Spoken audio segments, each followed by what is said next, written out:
டைரக்டரும், ஆக்டருமான பாக்யராஜ் அவர்கள் இறந்து சில நாட்களே ஆன இந்த நிலையில, அவர் உண்மையிலேயே எப்படி இறந்தாரு? அவருடைய இறப்புக்கு என்னதான் காரணம் அப்படின்னு அதிர்ச்சி தரக்கூடிய அளவுக்கு தகவல்கள் பாக்யராஜோட மனைவியான பூர்ணிமா பாக்யராஜ் அவர்கள் சொன்னது சோசியல் மீடியால வைரல் ஆயிட்டு வந்துட்டு இருக்கு. அதாவது புரொடியூசர் ஒருத்தர் ரீசென்ட்டா குடுத்திருக்க இன்டர்வியூல பாக்யராஜ்ட்ட கடைசி 2 நாள் முன்னாடி பேசினதாகவும், இப்படியெல்லாம் நடக்கும்னு நான் எக்ஸ்பெக்டே பண்ணல அப்படின்னு பல விஷயங்கள அவரு ஷேர் பண்ணியிருந்தாரு. இத தொடர்ந்து அவருடைய இறுதி சடங்குல அவங்களோட மனைவியான பூர்ணிமா பாக்யராஜ் பேசினத பல விஷயங்கள அவர் இதுல சொல்லியிருக்காரு.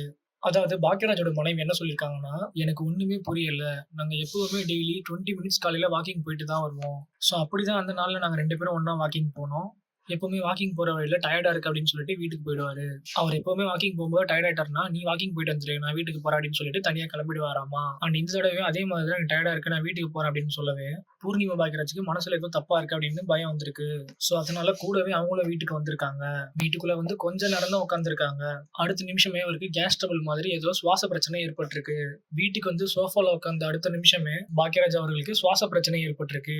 மூச்சு விடுறதுக்கே ரொம்ப சிரமப்பட்டிருக்காரு. அடுத்த நிமிஷமே சாந்தனு அவர்கள் பக்கத்துல இருந்த ஒரு ஹாஸ்பிட்டலுக்கு அவர கூட்டிட்டு போயிருக்காரு. அங்க இருக்கிற எல்லாருமே அப்போலோ ஹாஸ்பிட்டலுக்கு கூட்டிட்டு போங்க அப்படின்னு அறிவுரை சொன்னதுனால, அங்க இருந்து அப்போலோ ஹாஸ்பிட்டலுக்கு கூட்டிட்டு போயிருக்காங்க. ஆனா போற வழியிலேயே பாக்யராஜ் அவர்கள் இறந்துட்டாரு அப்படின்னு ரொம்ப வருத்தப்பட்டு பேசியிருந்தாங்க. பாக்யராஜ் அவர்கள் இறக்கறதுக்கு சில நாட்களுக்கு முன்னாடி தான் டைரக்டர் பாரதிராஜா அவர்களும் இறந்திருந்தாரு. அந்த டைம்லயும் பாக்யராஜ் அவர்கள் ரொம்ப மனசு உடைஞ்சு வேதனையில தான் இருந்திருந்தாரு. அதுல இருந்து அவர் மீண்டு வரவே இல்ல. அதுக்குள்ள இப்ப அவர் இறந்து போயிருக்காரு. பாரதிராஜா அவர்கள் 85 வயசுல இப்படியெல்லாம் கஷ்டப்படுறாரு அப்படின்னு வருத்தப்பட்டு இருந்த நிலையில, இப்போ ரொம்ப ஆக்டிவா அண்ட் ஹெல்த்தியான லைஃப் ஸ்டைல ஃபாலோ பண்ற பாக்யராஜ் அவர்களும் இறந்து போனது பலருமே சோசியல் மீடியால இது பேசும் பொருளா மாத்திருக்காங்க. ஏன்னா இறந்து போறதுக்கு முன்னாடி கூட குஷ்புவோட மகளோட ஃபங்ஷன்ல ரொம்ப ஜாலியா செம வைபா இருந்திருக்காரு. எல்லார்கிட்டயுமே சந்தோஷமா சிரிச்சு சிரிச்சு பேசியிருக்காரு. அப்படிப்பட்ட மனுஷனுக்கு திடீர்னு இப்படி ஆகுமே அப்படின்னு யாருமே எதிர்பார்க்கல.